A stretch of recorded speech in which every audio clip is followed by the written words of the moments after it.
রেখাত নামাজ, জুম্মা একটা পরবের দিন, বিরাট দিন 2 রেখাত নামাজ। এগুলো কেন তা কারণটা কি? আরও 4 নামাজ 10 রেখাত হওয়া উচিত ছিল। তার কারণ হলো 2 রেখাত নামাজ থাকে এই খোদবা। নামাজ যেমন বলে কথা বলতে হয় না, এটা তাকাতে হয় না, কিন্তু খোদবার মধ্যেও কথা বলতে হয় না। খোদবা হলো ফরজ, না এগুলো শোনা। খোদবা শোনা হলো ফরজ। তা ঈদগাহাতে আসবেন 2 টাকা 5 টাকা 10 টাকা দিয়ে ভাঙিয়ে আনবেন, কে 500 টাকা কে 200 টাকা, এগুলো কেন করছেন? এগুলো নামাজের নিয়ম ভঙ্গ করা হয়েছে, বুঝতে পারলেন? 20,000 টাকা 50 টাকা গরু কিনে করবে আনি দেবেন না, পয়সা তুলবে কেন বন্ধ করবে?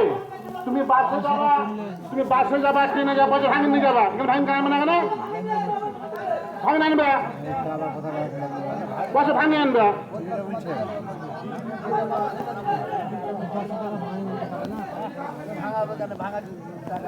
শুনো কথা চুপ।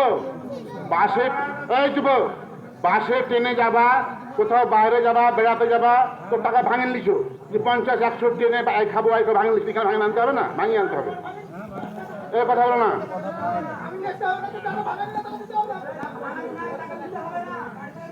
চুপ, কথা বলো না হলো, আমি তো বলছি।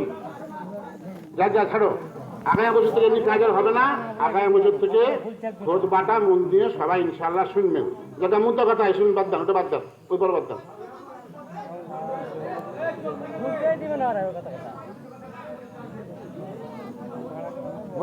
বলেন আপনি বলতে থাকেন।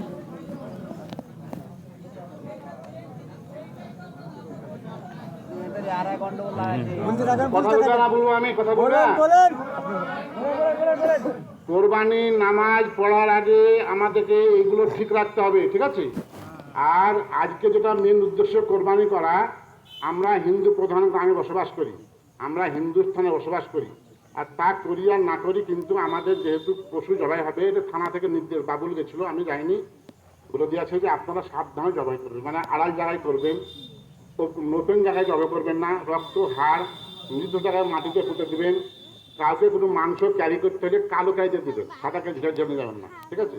হিন্দু প্রধান গ্রাম, এগুলো কিন্তু নিয়মকানুন মানতে হবে, সরকার থেকে নির্দেশ দিয়েছে। আমরা হিন্দু প্রধান দেশে বসবাস করি, এটা হিন্দুস্থান, সেই মর্মে আমাদেরকে নিয়মকানুন মেনে চলতে হবে। গরু জবাই করবেন আড়ালে, খামারে তিরপল টাঙিয়ে সব জবাই করবেন। আর কোনো ফেসবুকে কোনো গরু জবাইয়ের ছবি টবি ছাড়বেন না। ফেসবুকে ছবি তুললাম, ছাড়লাম, মোবাইলে সব কিন্তু করবেন না, খবরদার, অসুবিধা আছে। আলিবাবু বলে দিয়েছে, আরও কয়েকজন ভদ্রলোক ছিল, বাবুল গেছিল, আমি যাইনি। এইসব নিয়ম কিন্তু অবশ্যই মানবেন। আর একটা গুরুত্বপূর্ণ কথা, যারা ইয়াং জেনারেশন ছেলে আছো, দেয়ানপাড়া হাটপাড়া, দয়া করে বক্স কিন্তু আনবে না। সামন্তবাবু কালকে ডেকেছিল, আমার সামন্তবাবু কাল ডেকেছিল, বলে যে আর যদি কেউ বক্স বাজায় আমি কিন্তু তুলে আনলে 7 দিন ছাড়বো না। তখন কোনো পাড়ার লোক, প্রধান মেম্বার, কারো কথা শুনবো না আমি। সামন্তবাবু আমাদের ক্যাম্পের মুসলমান, উনি আছেন বর্ধমান, কোথায় বাড়ি, উনি আছেন, কোনো লোক যদি বক্স বাজায়, ডান্স করে, মদ খায়, আন্দোলন করে, আর যদি আমি তুলে আনি, ইনফর্ম পাই, সিভিককে বলে দিয়ে আছে ইনফর্ম দেবে, তুলে আনলে কিন্তু 7 দিন তাকে কিন্তু জামিন দেওয়া রেখে দেবে আমপাটে ভরে। সেই মর্মে কোরবানির পরে গোশ খা, আনন্দ করো, কুইজ করো, অন্যান্য গল্প গুজব করো, হ্যাঁ, কিন্তু বক্স বাজানো চলবে না। আর যারা মোটর সাইকেল কিনেছেন, নতুন নতুন ইয়াং ছেলে, তারা মোটর সাইকেল 50-এর স্পিড তুলবে না।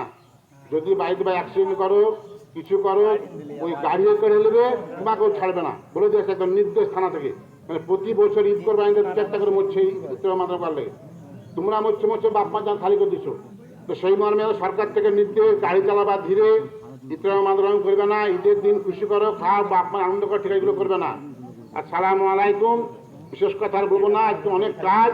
আরও একটা কথা আমি বলে দিই, লাস্ট কথা, আমি গত ঈদে বলেছিলাম যে আরও 100 টাকা প্রত্যেকে দিয়ে, আমার 50,000 টাকা বা 20,000 টাকা দিলাম, আর 29,000 টাকা বাকি সামথিং নাকি ভাই, 29,000 টাকা সামথিং বাকি আছে আমার ঈদগার কাজ মাঝে হাবি যাবে।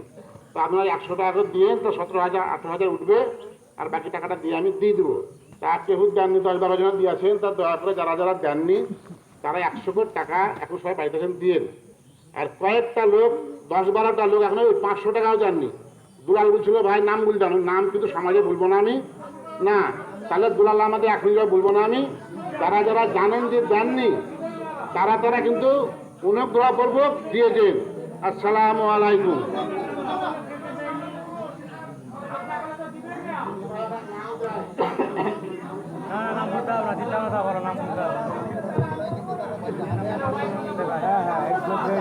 না হলে আমার নাম বলে এক্ষুনি বলে দিবো। আল্লাহুম্মা আমিন। রব্বানা যালামনা আনফুসানা